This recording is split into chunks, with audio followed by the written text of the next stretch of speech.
another edition of Real Talk produced by Let's Talk America with host Shana Thornton. Of course, I am Shana, your on-air host and executive producer, and this episode is going to be a fan favorite for many if you love music in particular.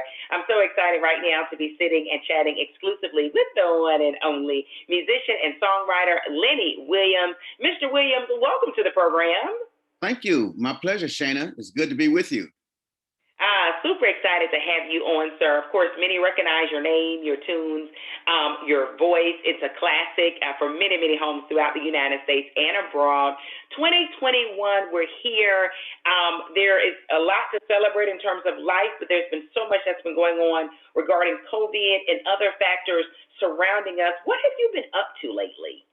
Well, March 3rd of last year was my last show. And then all of a sudden, everything just fell apart because of COVID. And so I've been writing songs. I installed a studio in my house with the help of my wife. And then just doing a lot of songwriting, exercising, trying to take care of my mental and physical health. My wife and I picked up guitar for the first time in about 25 years. And so I'm trying to practice that, get my fingers all together with that. And also my mind, get my mind and my fingers to coordinate. My wife and I have been going to the rifle range a lot, been doing a lot of shooting and things of that nature. And so we've just been having a good time, just kind of waiting for the green light, so to speak, to get back out there to what was our old normal. And that is so true. It really put things in perspective. I think you would agree with COVID and its impact around the world. So you have been staying busy. Sort of sounds like just doing some personal things to get back to the music. So here it is. I mean, many people know you've had such an extensive career that dates back now, sir, how long? Over 30 years, right? Well, over 50. Over 50. I started in... Wow, I think I made my first record in the 60s, maybe 66, 67, somewhere like that. Yeah. Somewhere around there, 60 something. I know that, right toward the end of the 60s. And then I became a member of the band Tower Power in 1972, late 72. And then reignited my solo career in 1975, and so it's been one heck of a ride. Yeah, it's been one that has been very good to you. Of course, critically acclaimed. You're speaking with the one and only acclaimed musician Lenny Williams. I have to ask you this, Mr. Williams. There's so many things that people can choose. It sounds like here it is, 50 plus years later. You're still committed. You're still passionate about the genre of music. Why? What makes music so special to you? Well, it's always been a part of my life. My mother likes to tell a story that when I was about a year and a half, she taught me how to say the Lord's Prayer. And so she got some of the older women from the church to come over for a tea. And she said, "Oh, Leonard Charles knows how to say his prayers." And they kind of surrounded me, and I got on my knees and I said, "Our Father." And I threw my hands in the air and said, "Hey, Baba Rebop," which was a hit song. So I guess I've just been singing all my life. It gives me pleasure. It also is cathartic for me. When I listen to music or I'm involved in music, I kind of forget about, all my cares and things of that nature. And kind of like as a distraction from everything that's going on in the world and all the negativity. And so I do it for myself, and I do it for other people because they like it. And as long as they like it, I'll do it for them. And if they don't, then I'll just do it for myself. I love that. So when you're speaking of music, Mr. Williams, you're not saying it's just not for entertainment for other people, but it sounds like it's soul therapy for you as well. Is that true to depict it that way? Oh, most definitely. When I go out and sing, and and the audience loves me, or they love the music, or they love my voice, it just makes me feel good. It's like a sense of accomplishment, that you feel like that you can do something or create something in your solitude time or whatever, and then you share it, and people start smiling or dancing or moving around or hugging each other and stuff like that. And so it's like it's kind of like a phenomenon to me, I wish I could make a car like that, or build houses like that or whatever, but my medium is music. Yeah, I mean, and music does so much for so many people. It's what does they say? It's a universal language, right?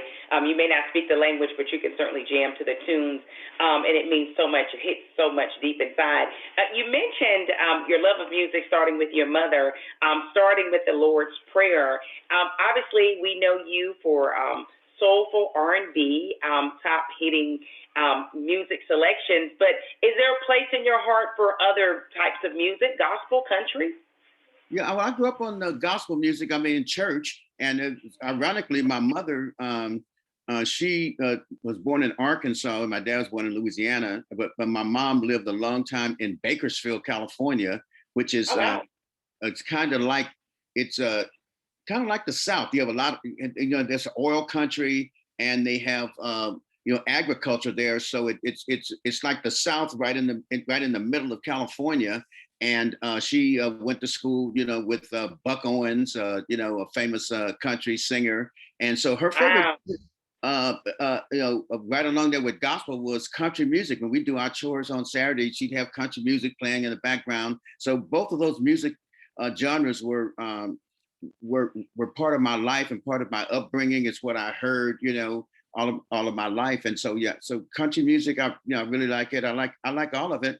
And like I said, I grew up in church. So the church had the most influence. And listen to the church, listen to the radio, and then all the things that I heard, they're inside of you. And then I guess when they come out, for me, they come out as songwriting or vocal inflections or whatever like that. Yeah.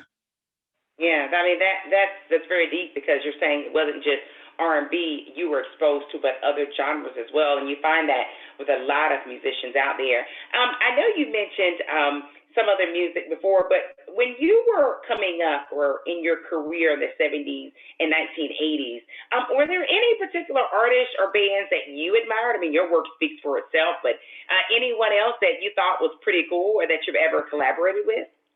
Well, I grew up in church, and I grew up at the churches that I went to. Some of the members were like the Stewart family, which is Sly and the Family Stone. So I went to church with them. I went to Oh church with wow. Walter, Ed, and Tremaine Hawkins. Went to church with Odia Coates, who sang "Having My Baby" with Paul Anka. I also went to church with Andre Crouch and Sandra Crouch, Billy Preston. So I had a lot of people that I grew up with that kind of I was kind of late bloomer, and so a lot of them started out you know putting their foot in the water and doing secular music, and then I kind of say, well, let me see if I could do that. And so so a lot of them were my influences, but I mean, I guess my greatest influence in secular music would probably, and also I guess he did gospel before, would be Sam Cooke. He was a person that I idolized, and I wanted to be like him. And because of his music, and then he owned his own record company, and he owned his own publishing, and he had a Yeah. beautiful home, and he was a businessman in addition to being an artist. And so I always tried to emulate him. Yeah, I agree. Sam Cooke was all around. He really was. Let's talk about the other angle of you. Not only are you a musician with a great, powerful voice, but also a songwriter. How did that play out to become a songwriter as well? Well, I think I wrote my first song when I was around about 13 or something like that. And then I didn't Whoa. do any more writing. And then I remember uh, that somewhere around about 1969, I started really thinking about writing. And so I remember buying a book, a National Geographic book, as a matter of fact. And they had an issue in there about songwriting or just the music industry, and Okay. it talked a little bit about the mechanics of songwriting. And then somewhere around about 1970 or 71, I was doing a talent show, and the guy asked me if I wanted to make a record. So I did, and I went to the studio, and I met this kid named John Fogerty, who was eventually became had the group. He had a group called the Gollywogs at that time, but eventually, turned into Creedence Clearwater Revival. And so I met him, and he was just writing, like a crazy man. And so I, just started like, sneaking in there, looking at his notes and things like that, trying to figure out how to do songwriting. So that helped me a lot. And then I met Huey Lewis. He had a band called Clover during that time, and eventually became Huey Lewis and the News. So I was kind of, hanging around with them. And then of course, Sly, growing up in church with him, watching him write songs. And so I started trying to learn the mechanics of writing a song. Okay, you got an intro, okay, and then you got the verse of what you're talking about, and then you got a little chorus. I didn't know, and then back then you repeat that, and then you do a bridge, but they don't really do bridges too much in modern music right now. So I just kind of learned how to do it. I guess it's like cooking or anything else. You just kind of get the format down, and then you start adding your own little touches. So it's like every time I got my heart broken, or every time I saw a young lady that made me feel good, maybe wanted to dance or something, I'd write about it, and and voila, here I am with you. So just the. Well, it sounds like from the very beginning, music again really reflected your life journey, and we hear that from so many people that are passionate about music, such as yourself. Speaking of music that means something, I remember growing up hearing "Because I Love You," Yes. and what classic hit. What motivated or inspired that beautiful classic song that's still played and rocked today? Well, it's interesting. I mean, it wasn't a long thought out process on that song.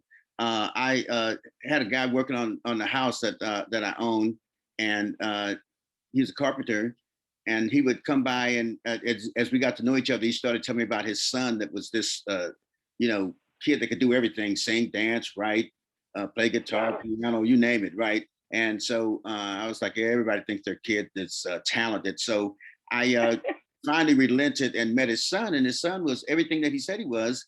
And we just started writing every day. And sometimes when we would write, he would always tell me, I have to be motivated to write.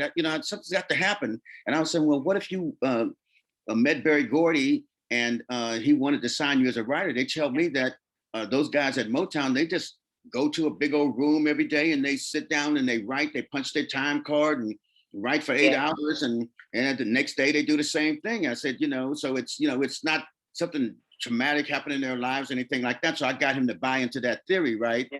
And so then one day, he came by for our usual writing session, and I was like, I don't really feel like it. And he was like, why? And I'll say, well, me and my girl got into it last night. He's like, well, would you tell Berry Gordy that? And I was like, no. He said, well, let's write. And so we just wrote about it, and bam, it just happened just like that. Yeah. That's amazing, and here it is, still a classic, many years later, and just sort of life just happening in that sense. I've got to ask you this before you head out.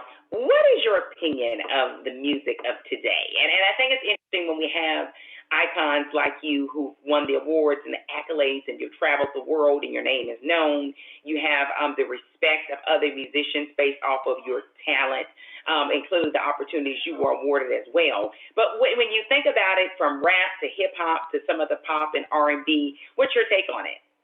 Well, I try not to be too much of a critic, and I don't like to be involved in censorship or anything like that.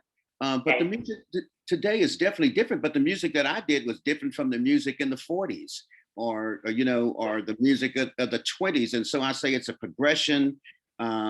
Definitely, you can say a lot more in a record. Use words that when I was coming up that you couldn't use in a word, in a record: profanity, sexual connotation. I mean, it's not even connotation. I mean, it's explicit.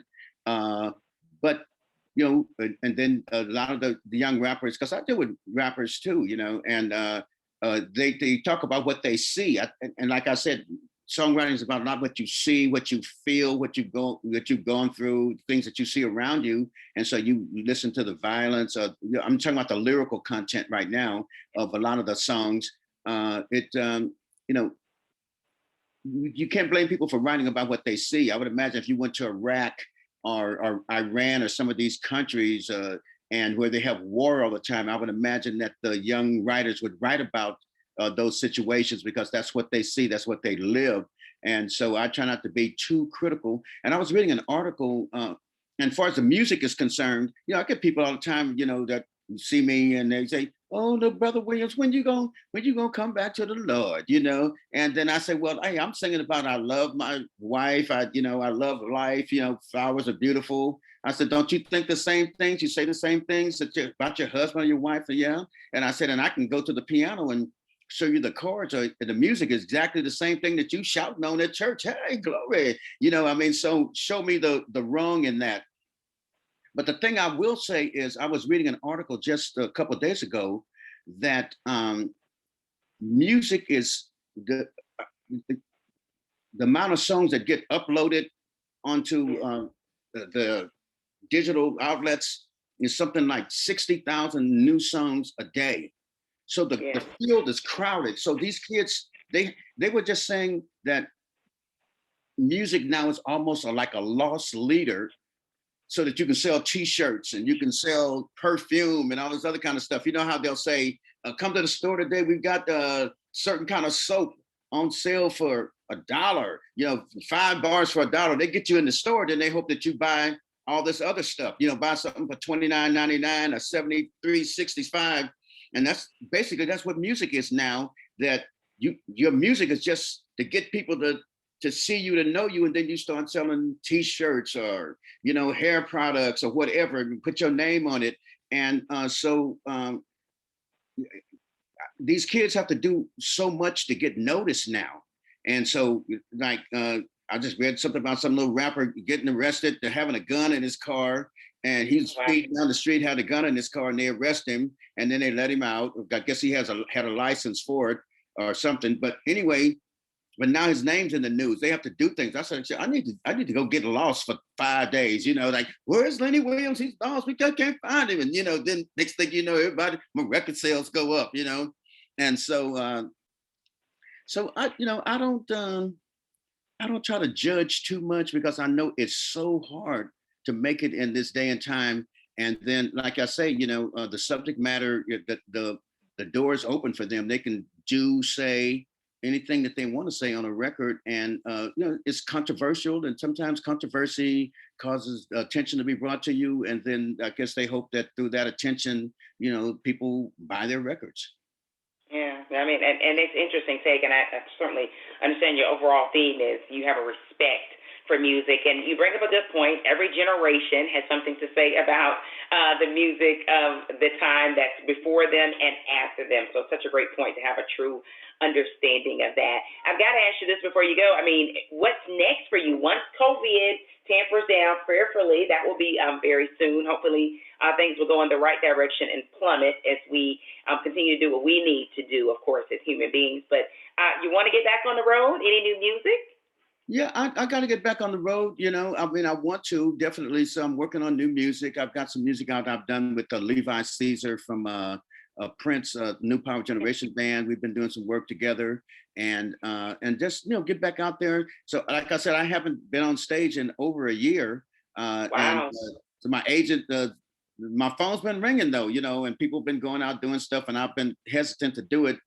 So somebody's calling about me to go to Mobile, Alabama on May 1st. So I said, well, maybe I might.